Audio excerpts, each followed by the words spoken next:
I had to trust God, even though I was tempted just to go, no, this is too hard. I'm not going to follow God anymore. What has he done for me? And then I had to realise, well, he has done something for me. He's given up his own son for me.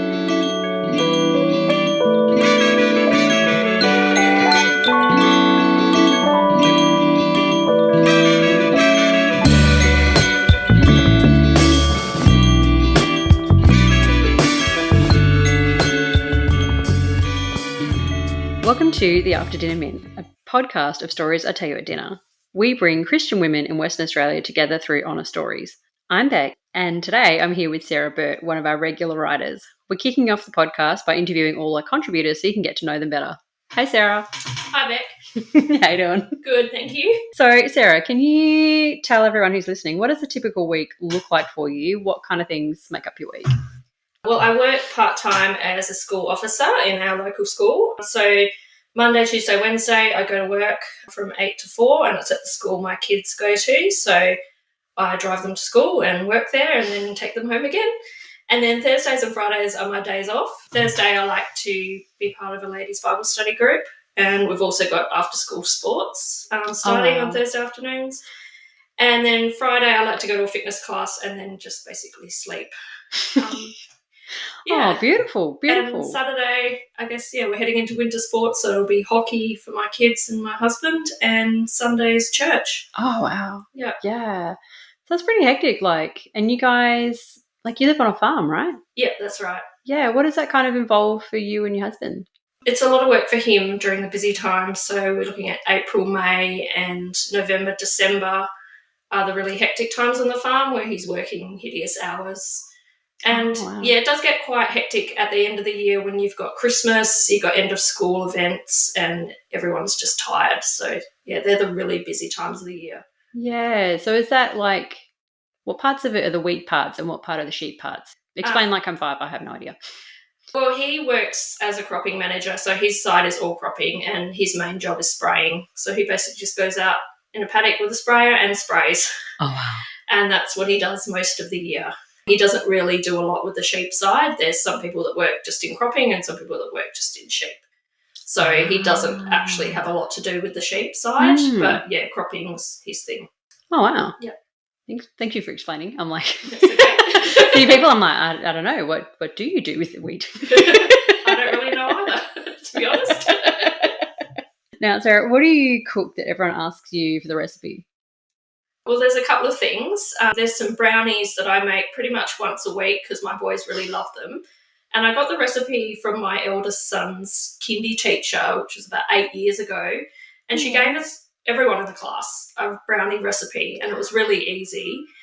And we just love it and we make it all the time because that's something that they're guaranteed to eat. And, people love it and have asked for the recipe, so I've actually passed it on a few times. Oh, brilliant. And the other one would be actually the Thermomix chocolate cake. People go, oh, this is a great chocolate cake, and it won an award at our local show. Oh, wow. And people were like, how did you make this? I'm like, well, I just put it in the Thermomix and mixed it together, and that's it, really. So, they're the two kind of staple sweet things that we eat. Oh, brilliant. Or take when we need to quickly put something together to take a plate somewhere. Yeah, you might have to give me that brownie recipe. I will. Yeah, awesome.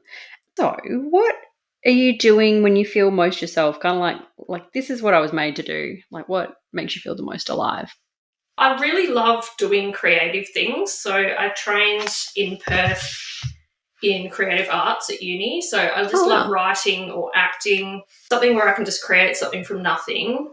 And, I'm a member of our local amateur theatre group. So we do about one show a year.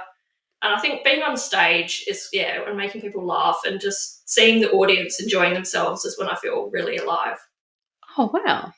And I guess the other thing is, it sounds a bit cliched, but just walking on the beach, just having the wind blowing across your face and, smelling the nice salty air and feeling your toes in the wet sand. I think because I live inland and I don't get to the beach that often, I really miss it. So I really, enjoy that feeling of just being in God's creation at the beach. I think there's just something in that and just being outside. Again, I'm in the city, but I come down here and, we've been down at Gracetown and you think just being out in the big trees or in the bush and you're like, oh, I thought I had problems, but actually I just haven't been outside in a while. It's a really calming kind of thing, and especially when it's windy, I find it kind of just blows everything, like blows the cobwebs away. I guess it's another cliche, but it's true. It really does. Yeah, it's cliche because it's true. Feel very invigorated.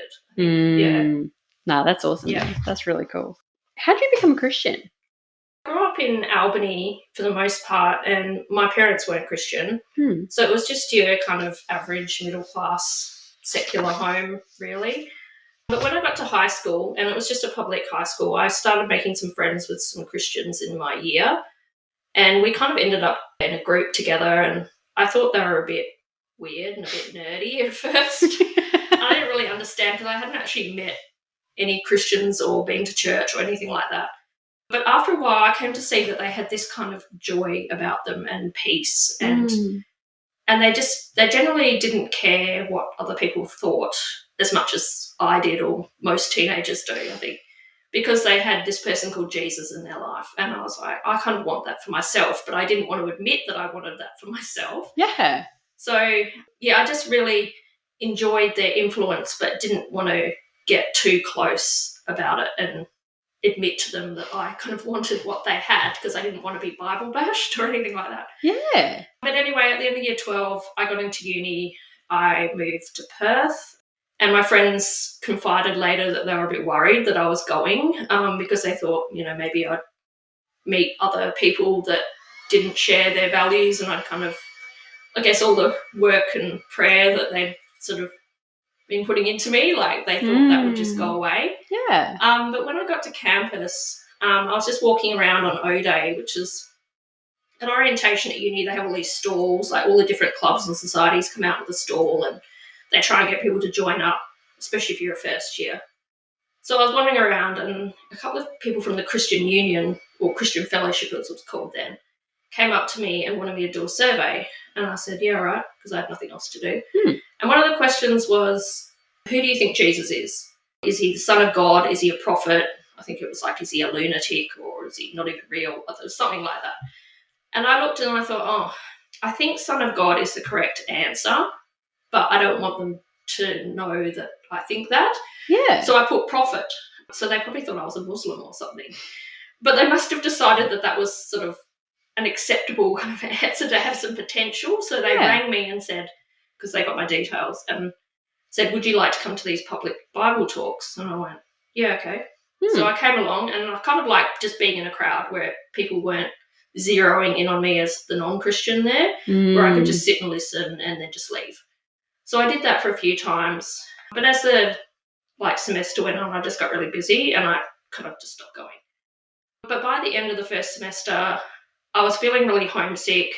Yeah, I wasn't really enjoying living in Perth, and I thought, I don't know, it felt like God was just saying, go back to the Christian Union talks. Yeah. And I thought that was a bit weird, but I decided when the second semester started I would, so I walked in. And it kind of just went from there. I ended up in a small group where I got to study the Bible and realised I knew nothing about the Bible at all. And then I did Simply Christianity, which is a course, with two other girls. And at the end of that, I decided quietly to myself that I wanted to follow Jesus. Wow. Yeah. So that's it, really. Wow. Yeah. So cool. I love just that slow path where you weren't ever, it sounded like you were quite hesitant at first, but it sounded like God didn't really push you further than you wanted to go. You just kind of were gently led along. Yeah, it was pretty much like that. And it was a very, very slow process. It definitely wasn't one of these great big blinding light experiences that some people think they had where their life changed immediately after becoming Christian. So after I became a Christian, I didn't tell anyone. I just sort of prayed quietly, and then I wondered what on earth I'd done. And I was like, how on earth am I going to live as a Christian? I don't know what to do. I'm going to start going to a church. I don't know how to tell people I've become a Christian. Are they even going to believe me? Like, some people knew I was kind of anti-Christian before. I don't even believe that I was genuine. So I kind of kept quiet, and I went to church a bit, but then I went home for the summer holidays and didn't go to church at all. And it was a very slow process of God refining me, I think, and it still is. Yeah, no, I can really relate. Yeah, mine was similar. Just being like, I think I'll go to church. Is that what Christians do? Like, yeah, very It was, slow. like that. Yeah. So who do you reckon someone who's like encouraged or inspired you in your Christian walk and why? There's been some particular people, but there's also been particular types of people. So not necessarily individuals, but people with certain traits, I guess, that I admire. So one person was Meredith Vanderclip, who some of you will know of. Yeah. I met her online quite a number of years ago when we were both blogging, and we got to know each other and we realised that we knew a lot of mutual people.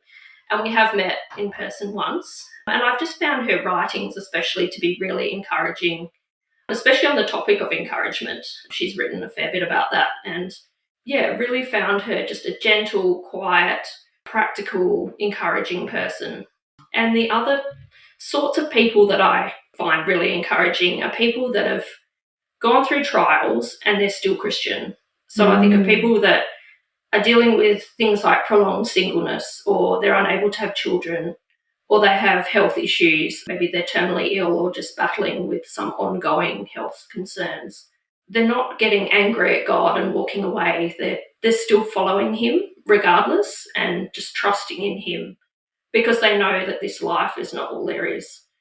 And just the quiet joy that they have in trusting God is a great encouragement. Yeah, it's that steadfastness. Yeah. That kind of like, I'm going to keep going even though like everything around me would say just give up. Like, what's the point? Yeah, that's exactly it. Yeah. There's no earthly reason for them to keep going the way they are, but they know that, this life is not all there is.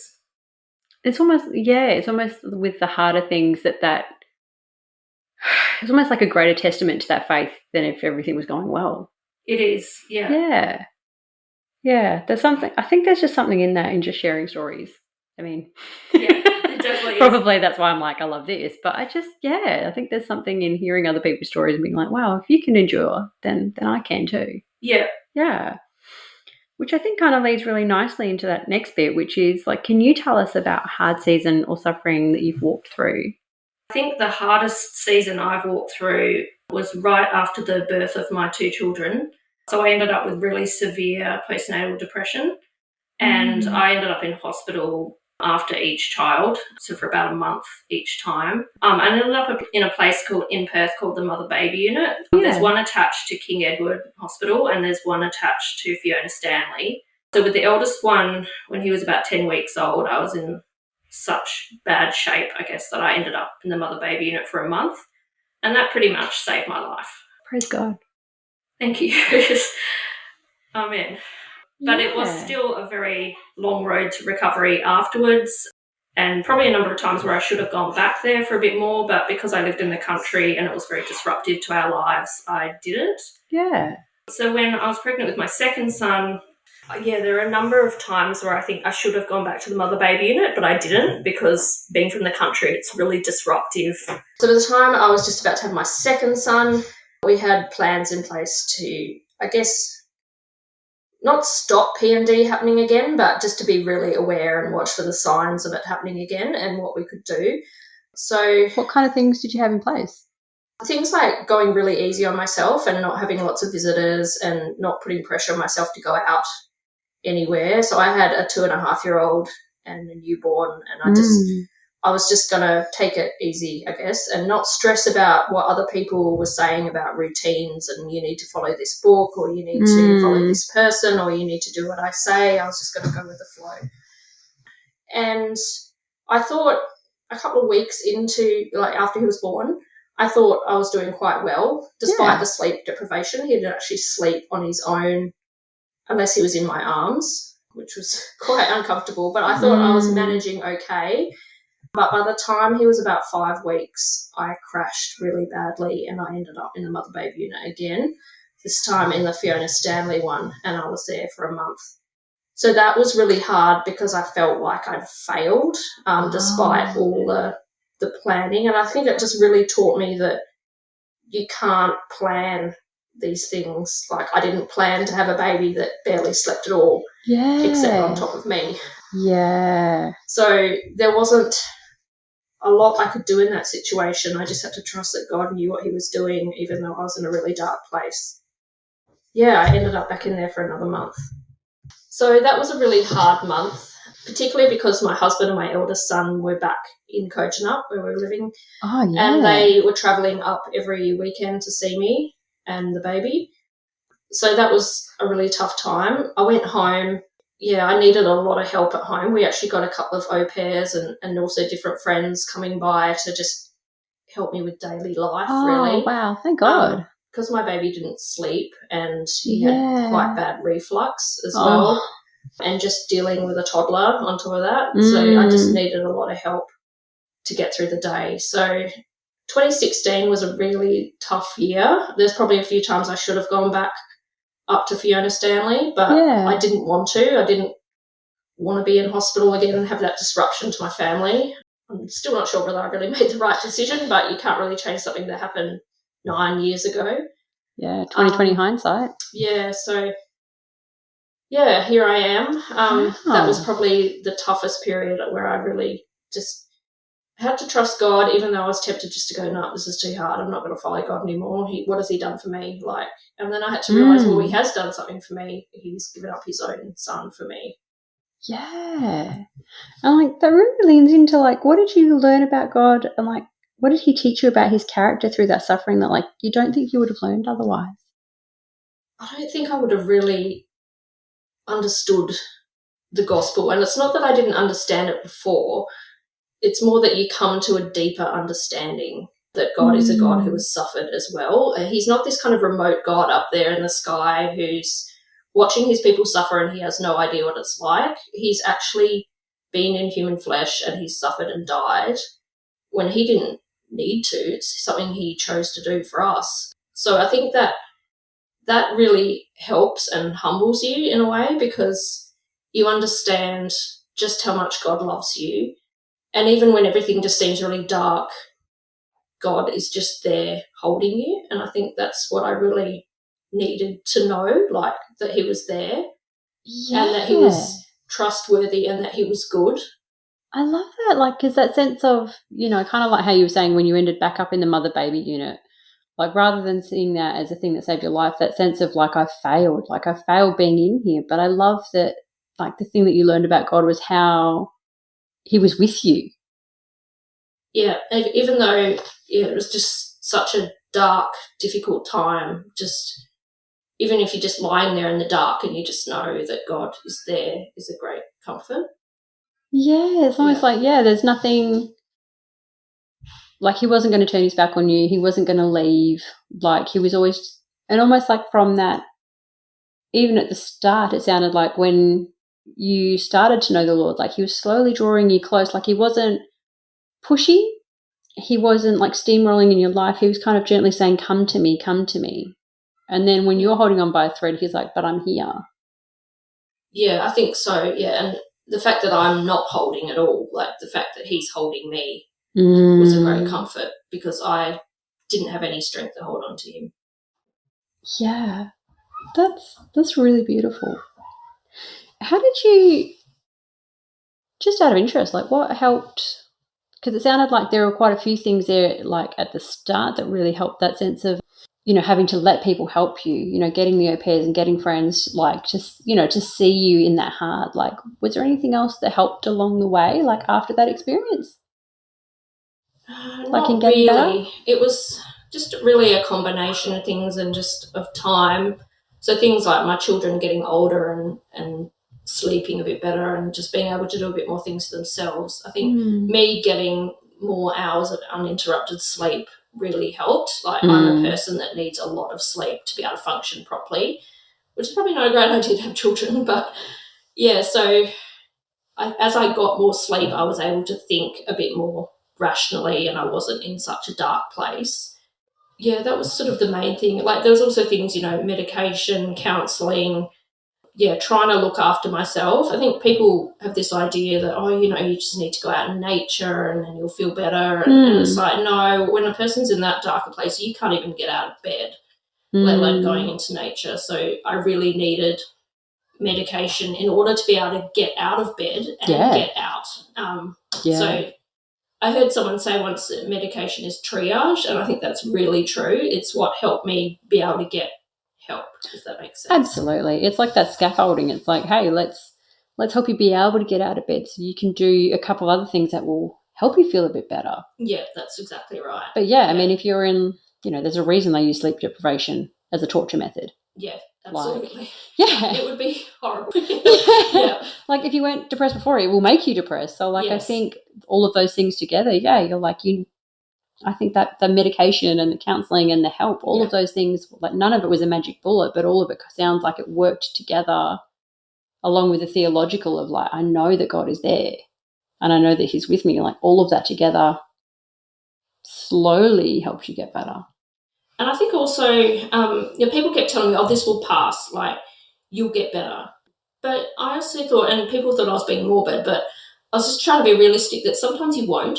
So I've still got depression. I've kind of been left with it. And, maybe one day God will take it away, but maybe he won't. Maybe I'll have it for the rest of this earthly life. And that's something like the thorn in my side that I'll just have to deal with. So it's about a matter of trusting God, in the ongoing of life, I guess. So that part of my life, even though that's past, I'm still left with some after effects of it. And it's not necessarily going to magically go away unless it's his will. Yeah, like can I trust a God that because I think that's the thing, you're like, well, if I knew it was going to get better, then I could trust. But actually, like, it's quite an active hope because it's not like that hopelessness hasn't set in where you're like, well, then this will never go away and I will always despair. You're like, well, I can trust a God who gave it to me and is holding me with it, even if it doesn't go. Like that's... And I can trust that God's going to use it somehow in my life to either for my benefit or for the benefit of others. So he might use me to encourage other people. I've given talks at postnatal depression events, just sharing my experience and sharing where to get help, I guess. So he's used it in that way to be able to help other women, particularly as a lot of women aren't even aware that mother-baby units exist. They may not know anyone with postnatal depression or they might not think it really exists.